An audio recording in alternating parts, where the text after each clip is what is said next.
hopeless romantic, emphasis on the hopeless, because I am often inspired by love, and even more especially probably unrequited love. I think I was about 7 or 8 years old, and I wrote it about a willow tree, because I just thought willow trees were really romantic and sad and beautiful. And I wrote about like the sun shining through the leaves, and I like wrote it on some piece of paper, and I remember like showing it to my mom and her being like, oh wow, this is really good. And yeah, like that just kind of made me feel like, oh, maybe I'm a writer, or maybe I can be a poet someday when I grow up. I mentioned A.A. Milne. He was one of the first. I really loved this one poem of his. I think it's called Rice Pudding. It's about this little girl who's just really fussy, and the narrator of the poem, or the voice in the poem, is just really perplexed by her behavior.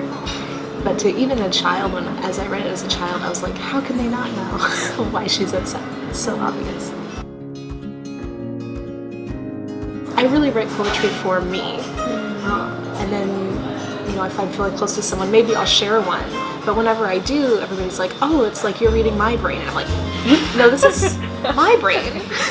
And so it's been really cool for me to see that even though I'm writing for me and expressing my deep inner thoughts, I'm actually a lot more normal than I ever thought I was, because a lot of other people that read it, they see themselves in my poems as well, and that's pretty cool.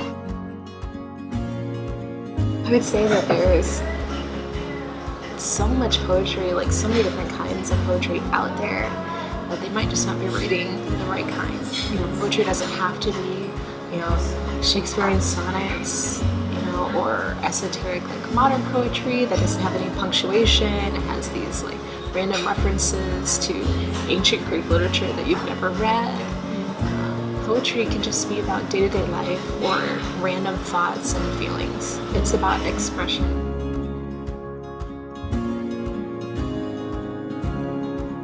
The sky looks sweet enough to eat tonight. Airy wisps of pink and orange and purple morph and move across the vast horizon. Was there a hand that delicately spun the sugary strands of cirrus stratus that drift from west to east before my eyes, in hopes that I would see and recognize the love it took to make my favorite sight and find the peace I had been searching for?